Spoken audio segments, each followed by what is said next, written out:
अस्सलाम वालेकुम नाज़रीन, भारत से मिली वॉइस के खुसूसी बुलेटिन आलमी शब रोज़ में आपका खैर मक़दम है। मैं अब्दुल वहाब। नाज़रीन, खबरों को तफसील से देखने से पहले आइए डालते हैं एक नज़र अहम सुर्खियों पर। सुप्रीम कोर्ट ने गोदी मीडिया को लगाई फटकार, खामोश तमाशाई बनने पर हुकूमत से भी किया जवाब तलब। सिद्दीक कप्पन की जामीन, रूपरेखा वर्मा का हुकूमत पर तंज, पूछा क्या हम खतरनाक दौर में नहीं जी रहे हैं।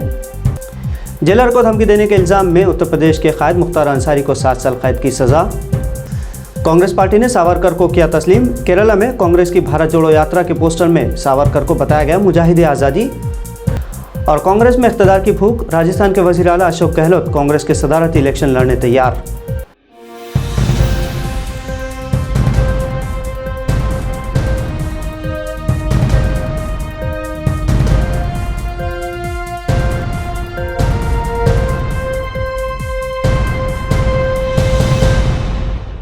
मुल्क में तेज़ी से बढ़ते हेट स्पीच के मामलों पर सुप्रीम कोर्ट ने टीवी चैनल्स और न्यूज़ एंकर्स को फटकार लगाई है।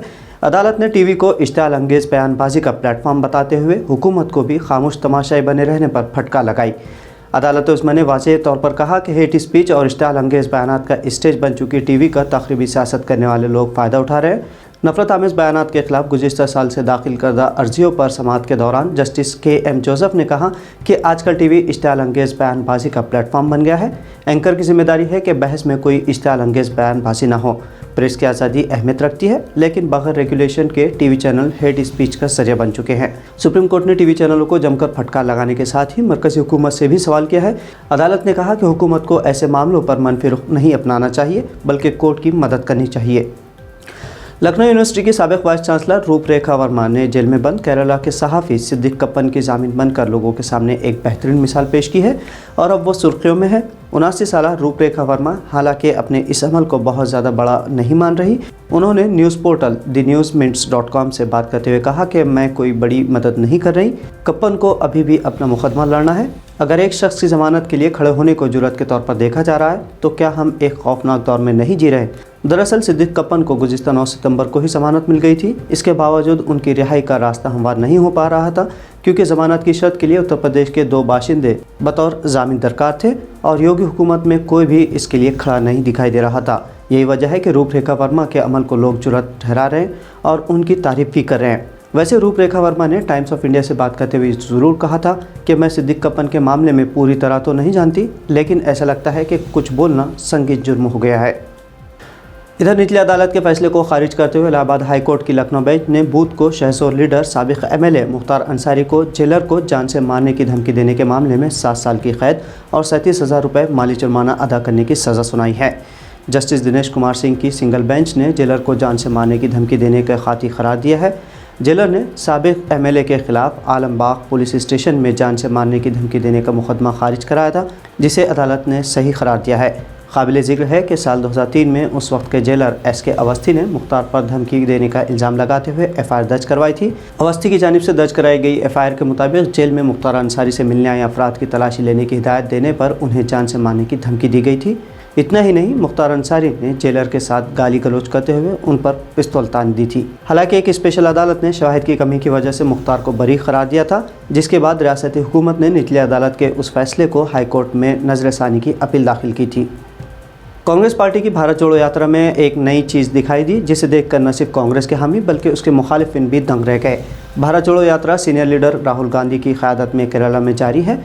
भारत जोड़ो यात्रा की रैली जैसे ही एर्नाकुलम ज़िले में पहुंची, पार्टी को एक ऐसी गलती का सामना करना पड़ा जिसका उसे अंदाज़ा भी नहीं था।